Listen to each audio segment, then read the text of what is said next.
Hey Wargamers, today we're going to do another Tau Army list review. Now, if you haven't seen one of these videos from me before, basically I take a list that's sent to me by one of my patrons over on Patreon.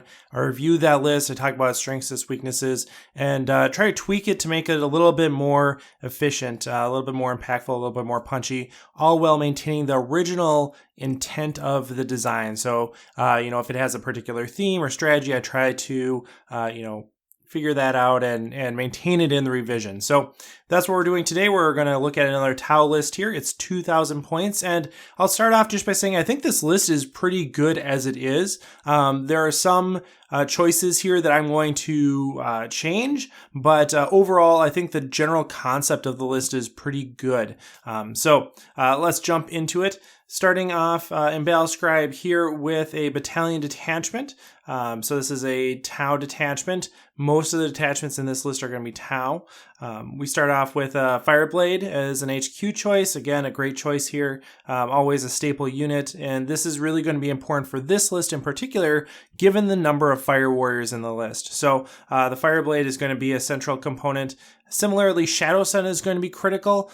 She is going to be boosting the majority of your forces, turn 1 and turn 2, and has a particular role to play with some of the units that we'll get down to later on the list. Similarly, Dark Strider is going to be great for these large infantry units. So Dark Strider is going to pair really well with these large Fire Warrior units that we have. You can already see those starting to pop up in the list. So right off the bat for the Battalion detachment for HQ, we have a really solid set of leaders. Notice none of these are the Warlord though, and that's something we'll talk about in a little bit. All right, moving on to troops, we have 3 Fire Warrior teams. All of them are 10-man with pulse rifles, of course. One of them has a Chazouille with a Marcolite, but the other 2 do not. I'm assuming the Marcolite here is largely just because there is some points left over and we were trying to get rid of those. Marcolites on Chazouille, I think, is a great way to pad your list for Marcolites because those Marcolites are relatively hard to root out if you're the opponent. Kind of the first tier of Marcolite sources are going to be things like Cutter Fireblades and Fireside Marksmen, very hard to dislodge. But then below that is going to be Chazouilles with Marcolites, just because they do stay on the board longer than something like just a Pathfinder team that can be targeted and eliminated in a single round of shooting very easily. So good choice there. And if we have more points, I would carry that throughout the 3 strike teams here, just as a little bit more padding, although given the number of Marcolites in this list, that's not really necessary. So just an option there. For elites, we have a unit of stealth suits. So let's see, we have 4 stealth suits with advanced targeting system. I think this is probably one of the more controversial choices in this list. I certainly don't enjoy running fewer than 4 stealth suits. I think 3 stealth suits just is too flimsy, and much more than 5 or 6 I think is too bulky. So 4 stealth suits I think is a pretty good starting point, and when I run stealth suits I tend to stay 4 or 5 suits, so that works out pretty well. The advanced targeting system here is good, but we're bulking these guys up a little bit for a kind of a high risk unit. I tend to shy away from including advanced targeting system, but if I had the points left over, I think it gives them a little bit more distinction, especially given the number of pulse rounds in this list. Having the -1 on there is going to be useful. So I think in this iteration of the list, as we're exploring it currently, having the advanced targeting system on there makes sense because it gives the stealth suits a little bit more reason to be. But overall, we'll talk about it. We'll get to that. Then we get into a unit of crisis suits. So let's see, we have 1, 2, 3, 4, 5 crisis suits. That's a big unit. Again, kind of same thing with the stealth suits. You can run a huge unit of crisis suits, but it gets super expensive. A small unit of crisis suits, I think, generally works out pretty well as far as crisis suits go. 3, 4 is typically fairly good. 5, I think is a little bit heavy. Each of these has 2 cyclic ion blasters and a fusion blaster. Great. I think that's a fantastic loadout. We have one that has 2 cyclic ion blasters and a shield generator, and then the Iridium battlesuit upgrade. So 2 things to note there. One is that shield generator and Iridium battlesuit is going to make this guy super tanky, and that I think that's kind of the idea, is that you have this one guy there that's going to be your go-to for absorbing shots right off the bat, and that's fine, that's good. But I don't know if the shield generator is going to, necessarily make its money back. I think, by the time you're using the shield generator to soak wounds, you've already blown through your 8 shield drones here.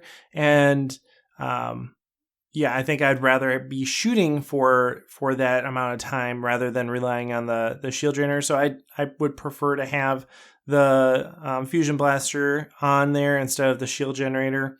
But I do like that the Iridium battlesuit is on a Chazouille and not the Chazray. This allows you to soak wounds on a non-essential member of your team right off the bat and not have to lose your Chazray when you're tanking shots using Iridium battlesuit.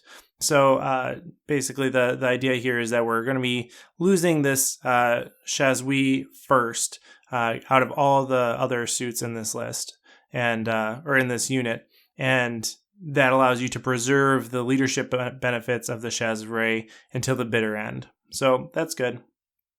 8 shield drones, that's going to be the not the maximum that you could bring with this size unit. You could actually bring 10 with this size unit, but still 8 shield drones is going to be tough to keep on the board. Not that they necessarily want to stay on the board, but you're going to be losing some to morale. They only have leadership 6 with 8.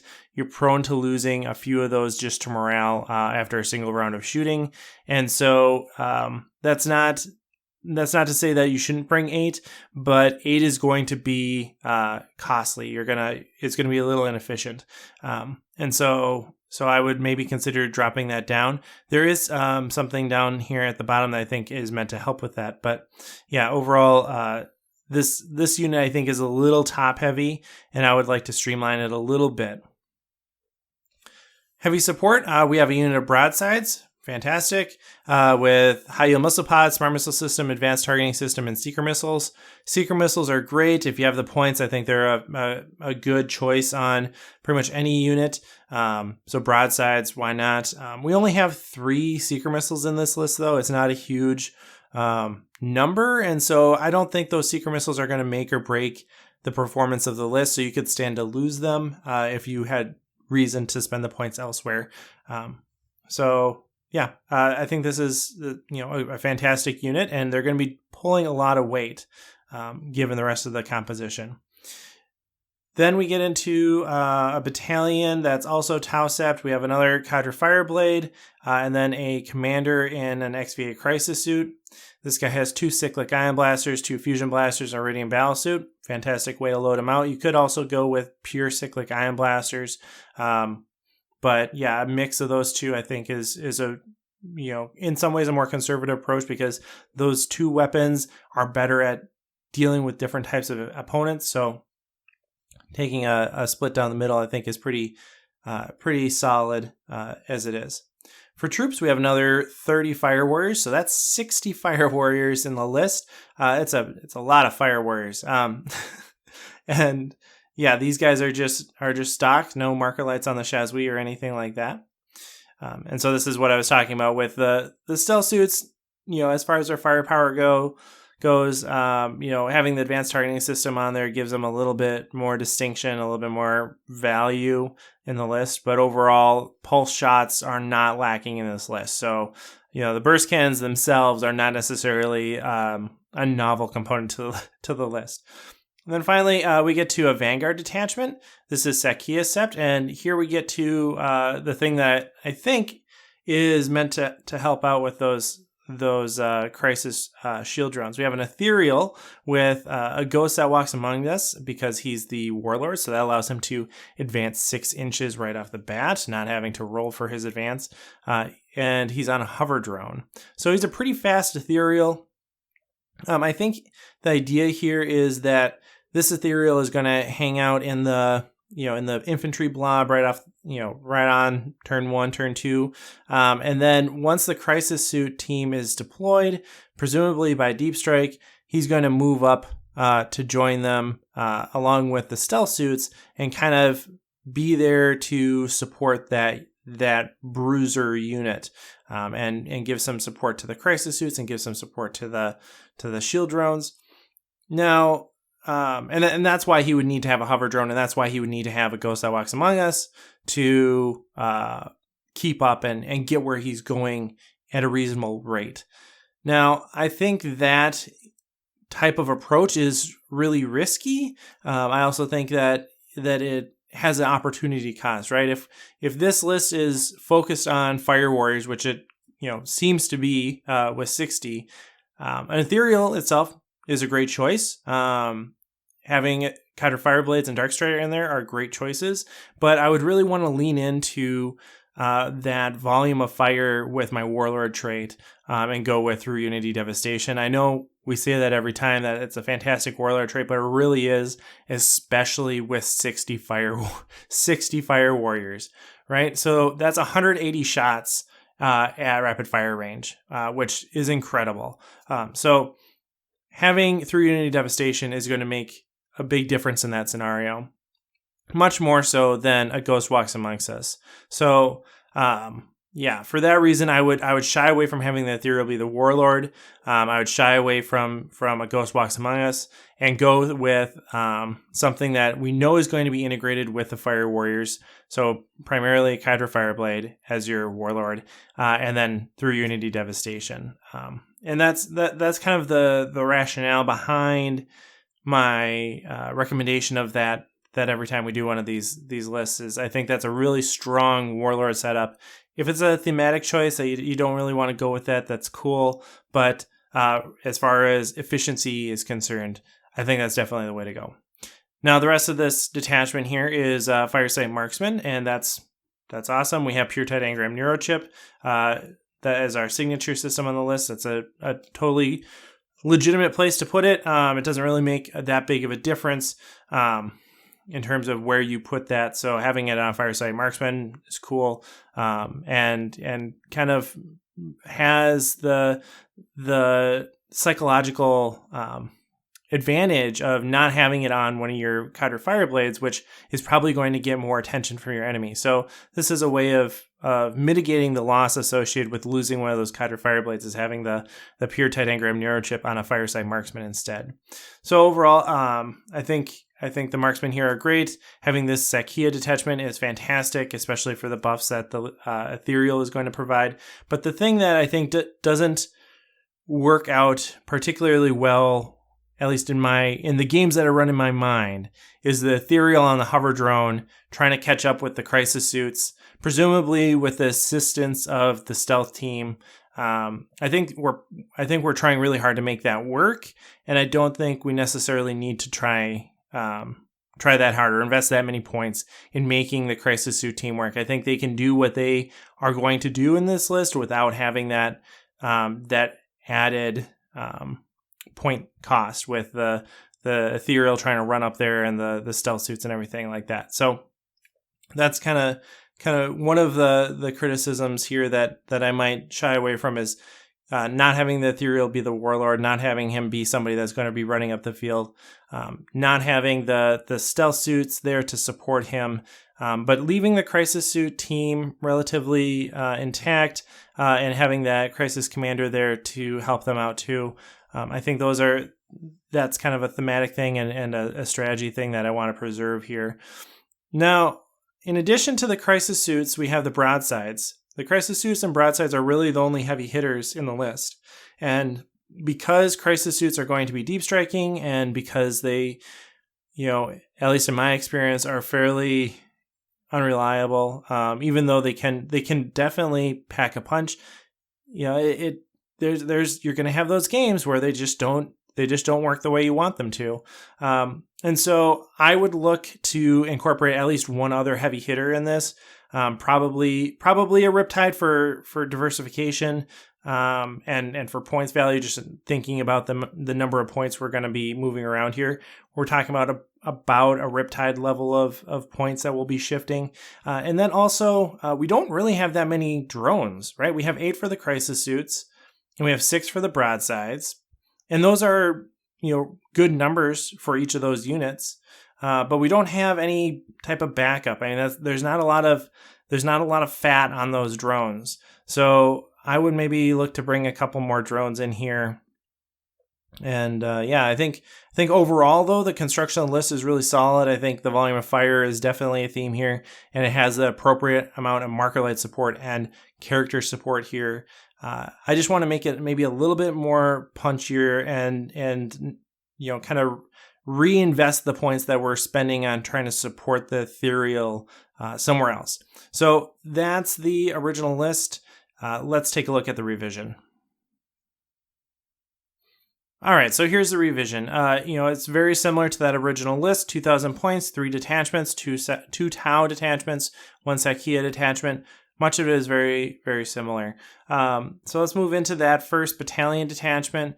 We have Kaiser Fireblade. That is our warlord now with 3 Unity Devastation. Again, I'm looking to lean into the volume of fire provided by the number of fire warriors in this list. Really trying to get as many opportunities for that warlord trait to proc as possible. So 3 Unity Devastation on that guy I think will work out well.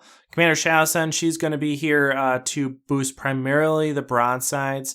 And then we have Darkstrider, who is going to also boost those fire warriors. And I didn't mention it when we were talking about the original list, but he could also work for the stealth team. This is something that I've seen in a few lists where people try to have the Darkstrider go with the stealth team because they are infantry. The problem that I run into with that is that he isn't maximizing the benefits that he's providing, because one of the benefits that he gives is essentially for fly for infantry, and jetpack units like stealth suits already have that, so they don't have any benefit gained by having Darkstrider there for that. And then the number of shots that you're getting out from a unit of stealth suits isn't quite as high as kind of the optimal configuration for fire warriors. So for that reason, I tend to have Darkstrider stay with fire warriors, and he's safer there too. He's not exposed like he is with a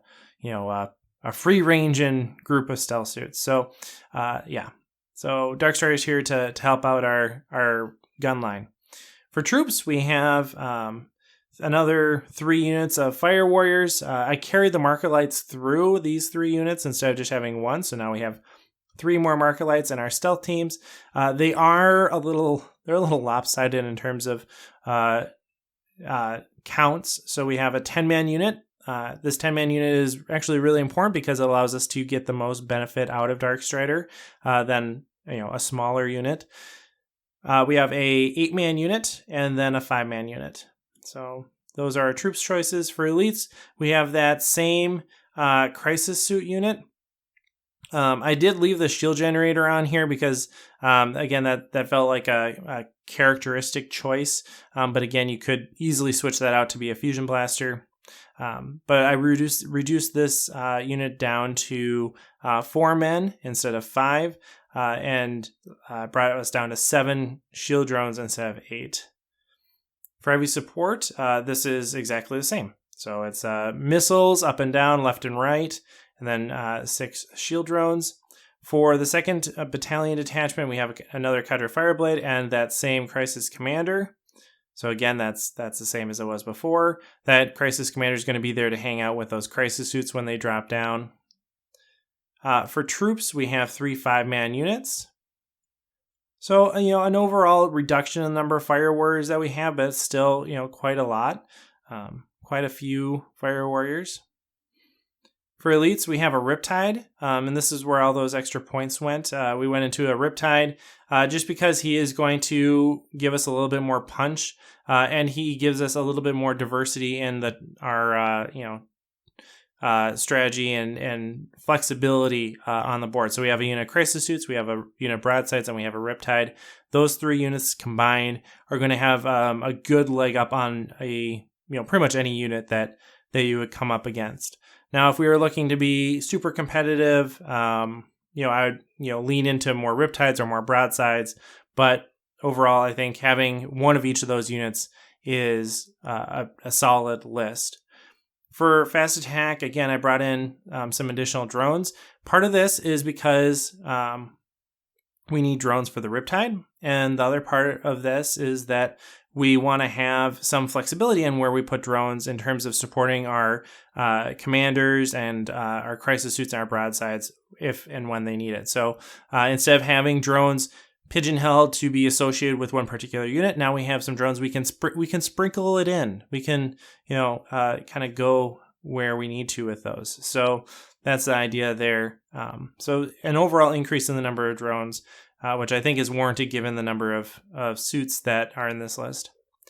And then finally we have that Secchia detachment. I took the hover drone away from the ethereal, but otherwise this is exactly the same. So overall, I think this list is improved in the way that it's not focusing so much on having an ethereal run around the board and the liability that is associated with that. But I think it has a lot of the same feeling. It has a lot of infantry. It has some suits that are doing targeted strikes and shooting at things as the opportunity arises.